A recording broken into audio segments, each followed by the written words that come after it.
bagaimana kita beramal soleh itu tidak cuma sekedar lahiriah, tapi juga dengan hati kita.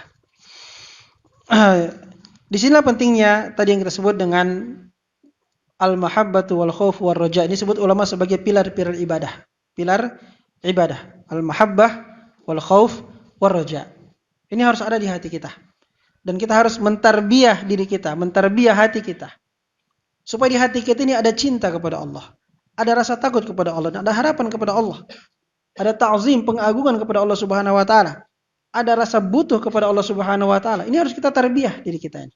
Tarbiyah hati kita. Dengan apa? Dengan baca Quran, dengan tadabbur Quran, dengan membaca hadis-hadis Nabi sallallahu alaihi wasallam, mendengarkan nasihat-nasihat supaya tumbuh di hati kita, ibadah-ibadah hati itu tumbuh. Ya.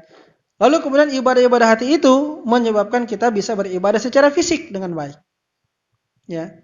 Ada mahabbah kita merasa cinta kita kepada Allah memang besar, harapan kita kepada Allah besar, juga sekaligus rasa takut kita kepada Allah begitu besar. Kita mengagungkan Allah Subhanahu wa taala haqqa qadrihi.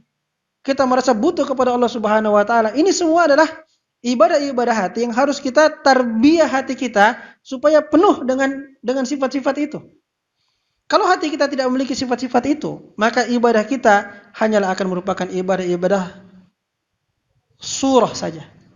Ya, hanya fisiknya saja. Hanya fisiknya saja.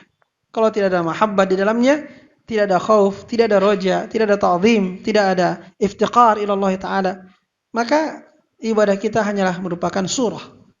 Seperti patung saja. Ya. Karena itu, ini yang harus kita upayakan. Tazkiyatun nufus, at-tarbiyah ar-ruhiyah. Ini sangat penting. Ya, sangat penting kita perhatikan. Maka ini perlu kita banyak tentang kajian-kajian yang bisa menghidupkan hati. Ya, kajian menghidupkan hati, yang menghidupkan jiwa agar lahir di hati kita tadi itu cinta, rasa takut, harapan, pengagungan dan rasa butuh kepada Allah Subhanahu wa taala.